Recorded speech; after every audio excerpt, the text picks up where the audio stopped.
Hello, it's me, Erica. Let's talk about some low-waste, affordable skincare that you can actually get your hands on.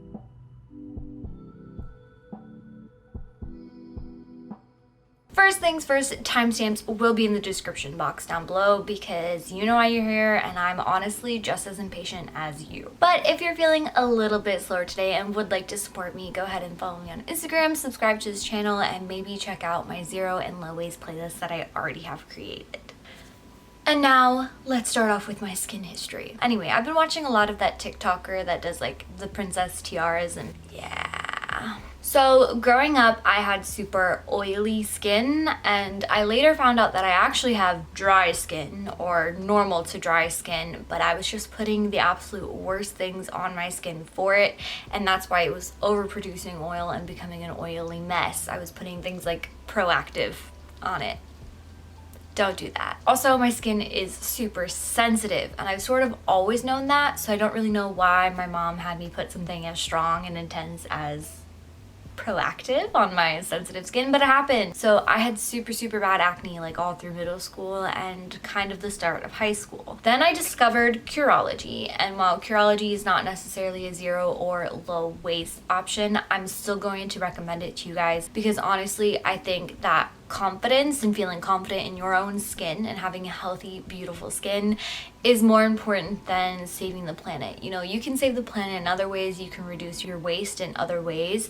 So if the one thing you have to buy in plastic is your skincare, I would say go ahead and do it. Now, Curology does ship plastic free, and they are sort of low waste in that you can control how often they ship to you based on how fast you go through the product. And it was only after talking to an actual dermatologist through Curology that I then felt confident enough to then explore more zero and low waste options for my skin after I suddenly knew what it actually needed. So now let's get into what I actually use. After watching a collaboration between Hyram and Shelbizzle about low waste and zero waste skincare options, I decided to go ahead and try out a few of their products, which leave an earth emoji down below if you also love Shelbizzle, because I do. For my makeup remover, I often just use coconut oil or sometimes sweet almond oil. I'm kind of going through the process of figuring out which doesn't break me out and which does, because coconut oil, I know for a fact if I've been wearing a lot of makeup and been using a lot of coconut oil to take it off, I will end up getting a couple big zits, and that's from, you know, mixing the oil with the makeup. So, but honestly, I don't wear makeup that much and only on special occasions, so it's not a super big deal to me if I get like one zit, because come on guys, perfection doesn't exist. Also, it's the only makeup remover I've ever used that actually gets rid of like all your makeup. Anyway, then in the shower, I go ahead and use the CeraVe Moisturizing Cleanser Bar. It comes with no additional packaging other than just the cardboard box that comes in, which is easily recyclable in most areas, but go ahead and check out what is recyclable in your area because we all need to do more of that. Basically, this is to actually cleanse my face and to get rid of the actual leftover coconut oil and any leftover makeup that, you know, is stuck on my skin. Occasionally, when I feel like my skin needs it, I will exfoliate, and again, because my skin is sensitive and I feel like everyone over exfoliates their skin all the time, I use this wonderful simple thing called a washcloth. It's very simple. You guys probably have it in your house. It is starting to storm outside, so if you hear thunder and rain, that's why I'm literally right next to a window. Back to the washcloth. You probably have one in your house and you're probably over exfoliating, and you probably don't need a sugar scrub or something as intense as a sugar scrub unless you really like to pamper yourself and you're super into skincare. To each their own. And I will actually like touch around my nose and my chin to figure out when I need to exfoliate, so then I don't over exfoliate. When I get out of the shower, I'll then go ahead and moisturize, and I use this moisturizer. I can never remember the name of it, so I'm just gonna pop it up on the screen.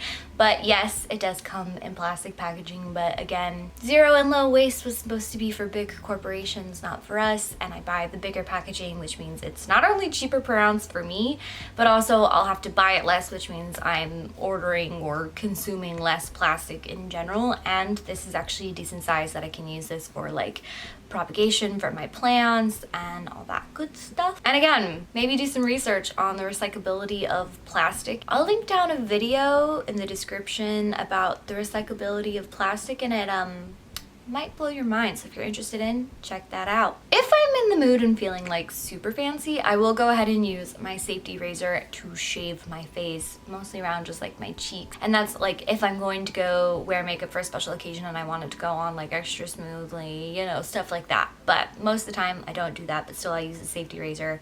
Got it off Amazon like 2 years ago, still holding up quite strong. And then I got a pack of 100 safety razors that also came with no plastic packaging from Amazon. I spent like $5 on 100 and I've only used like 10. So now lastly, if you're curious, since I gave you my skin history and if you're looking for some makeup to go along with that, I will tell you what makeup I put on my face. Please keep in mind I am still transitioning to a zero and low waste makeup routine, so a lot of this will have like plastic and I use ColourPop's foundation, which every time I use it, I do find that I always have like 1 or 2 zits afterwards. But honestly, like I was saying earlier, I can live with that. I only wear foundation and makeup on very special occasions, so it's totally fine if I get like 1 or 2 zits out of it. I'll survive. I also use their translucent setting powder. Even on days I don't wear foundation, on days I just wear concealer, and I actually really like this. As for concealer, I have only ever used pretty much the LA Girl concealer for like 4 years now, and I've never had any problems with it. It does come in a little plastic tube. If anyone has a good zero waste concealer that is affordable and also very similar to the LA Girl, let me know. I'd love to hear. I also use Milani blush and bronzer. So if you have any questions, feel free to sound off down below in the comments. Any recommendations, go ahead and shoot those off to me. Follow me on Instagram for more with sustainability and plants and connection. And I hope you guys have a lovely, lovely day because you 100% deserve it.